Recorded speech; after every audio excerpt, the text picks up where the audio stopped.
दोस्तों, तिरुवनंतपुरम के greenfield international cricket stadium में आज की शाम कुछ खास होने का एहसास पहली नजर में ही करा रही थी।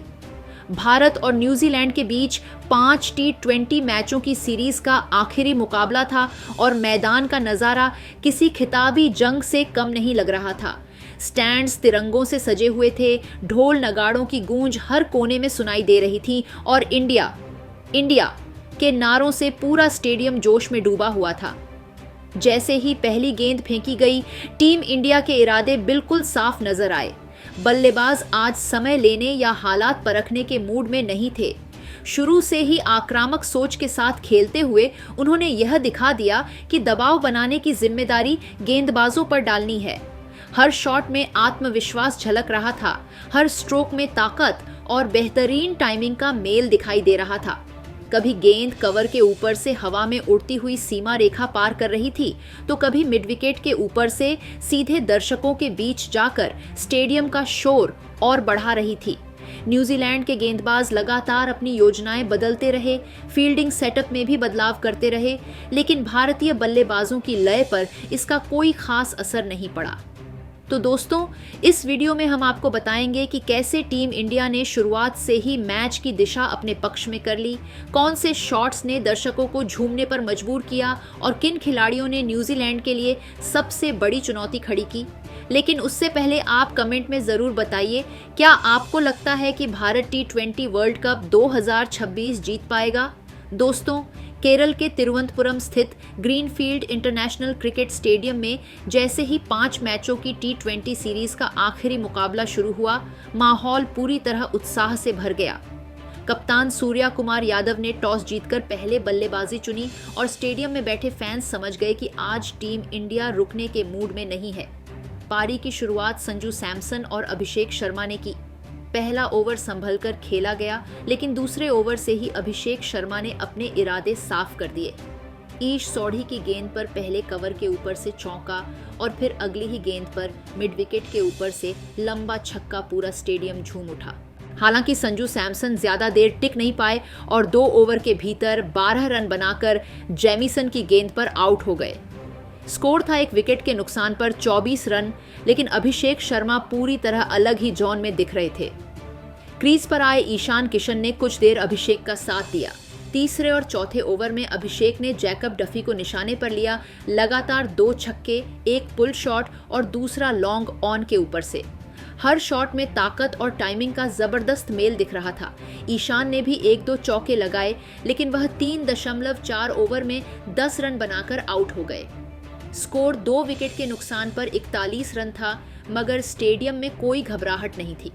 अब कप्तान सूर्या कुमार यादव क्रीज पर आए और मैच की रफ्तार और तेज हो गई।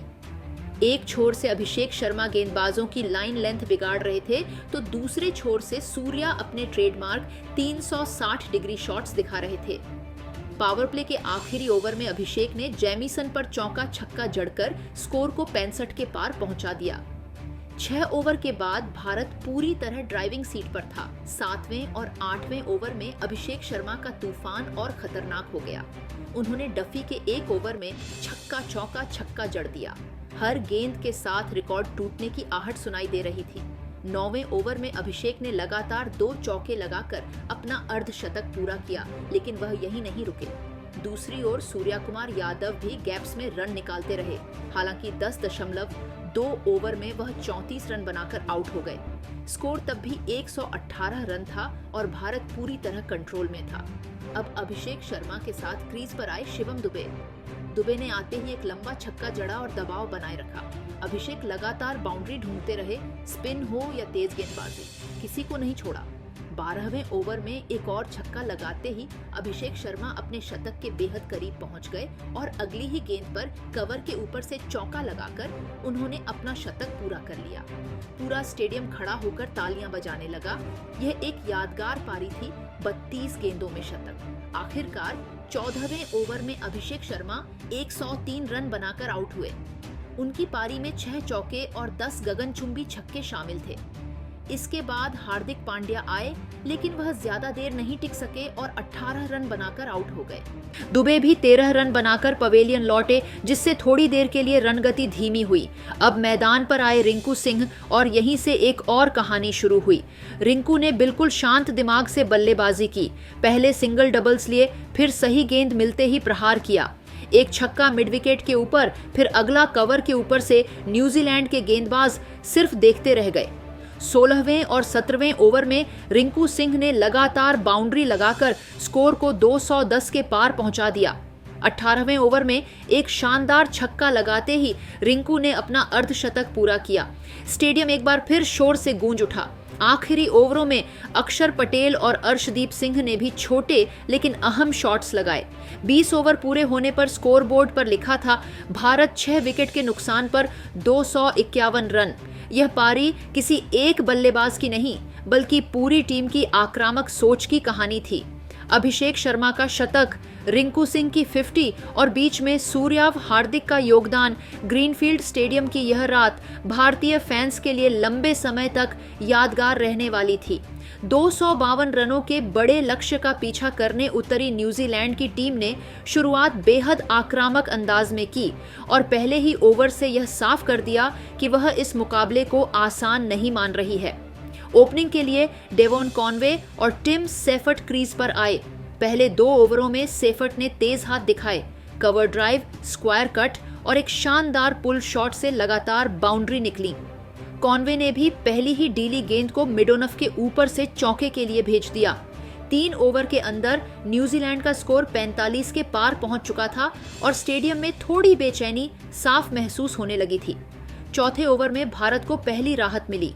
हार्दिक पांड्या की धीमी गेंद पर कॉनवे बड़ा शॉट खेलने के प्रयास में चूक गए और कैच दे बैठे।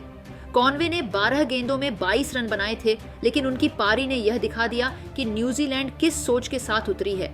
इसके तुरंत बाद वरुण चक्रवर्ती ने सेफर्ट को फंसाया। सेफर्ट ने 16 गेंदों में 31 रन की तेज पारी खेली, लेकिन उनका विकेट गिरते ही भारत ने रन चेज पर थोड़ा नियंत्रण बनाना शुरू किया। 5 ओवर के बाद स्कोर 2 विकेट के नुकसान पर 58 रन था। इसके बाद रचिन रविंद्र और ग्लेन फिलिप्स ने पारी को संभालने की जिम्मेदारी उठाई। रचिन रविंद्र पूरी तरह आक्रामक मूड में दिखे। उन्होंने स्पिन के खिलाफ आगे बढ़कर शॉट खेले और तेज गेंदबाजों पर भी दबाव बनाए रखा। एक ओवर में उन्होंने लगातार 2 छक्के जड़ दिए, जिससे रन रेट फिर से बढ़ गया। दूसरी ओर ग्लेन फिलिप्स ने गैप्स में गेंद डालते हुए चौके निकाले और स्ट्राइक रोटेट करते रहे। 8 ओवर पूरे होने तक न्यूजीलैंड 96 रन के आसपास पहुंच चुका था और मुकाबला अभी भी पूरी तरह खुला हुआ नजर आ रहा था। यहीं से भारत ने दबाव बनाना शुरू किया। 9वें ओवर में हार्दिक पांड्या ने ग्लेन फिलिप्स को बड़ा शॉट खेलने के लिए उकसाया और वह डीप में कैच दे बैठे। फिलिप्स ने 17 गेंदों में 27 रन बनाए। इसके बाद शिवम दुबे ने डेरिल मिचेल का अहम विकेट निकालकर न्यूजीलैंड को बड़ा झटका दिया। मिचेल ने 14 गेंदों में 21 रन बनाए, लेकिन वह पारी को आगे नहीं बढ़ा सके। 10 ओवर के बाद न्यूजीलैंड का स्कोर 4 विकेट के नुकसान पर 118 रन हो चुका था और जरूरी रन रेट तेजी से बढ़ने लगा था। रचिन रविंद्र एक छोर से संघर्ष करते रहे। उन्होंने कुछ शानदार शॉट्स लगाए और भारतीय गेंदबाजों पर दबाव बनाए रखा।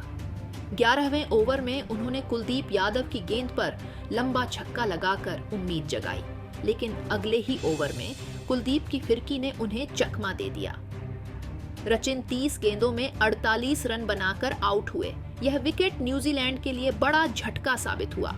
इसके बाद कप्तान मिचेल सेंटनर ने पारी को संभालने की कोशिश की।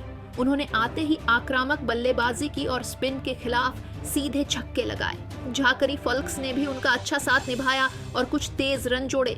15 ओवर के बाद न्यूजीलैंड का स्कोर 168 रन के करीब था, लेकिन जरूरी रन रेट 16 से ऊपर जा चुका था। डेथ ओवर्स में न्यूजीलैंड को तेजी से रन चाहिए थे। सेंटनर ने आखिरी ओवरों में कुछ बड़े शॉट्स जरूर लगाए और फॉल्क्स ने भी 1-2 चौके जड़े, लेकिन भारतीय गेंदबाजों ने सही समय पर यॉर्कर और धीमी गेंदों का इस्तेमाल किया। अर्शदीप सिंह थोड़े महंगे रहे, लेकिन कुलदीप यादव और वरुण चक्रवर्ती ने बीच के ओवरों में निकाले गए विकेटों से नुकसान की भरपाई कर दी। 20 ओवर पूरे होने पर न्यूजीलैंड की टीम 8 विकेट के नुकसान पर 199 रन ही बना सकी। उन्होंने पूरे दमखम से मुकाबला लड़ा, आक्रामक बल्लेबाजी भी दिखाई, लेकिन 252 रनों के पहाड़ जैसे लक्ष्य के सामने उनकी कोशिश अधूरी रह गई।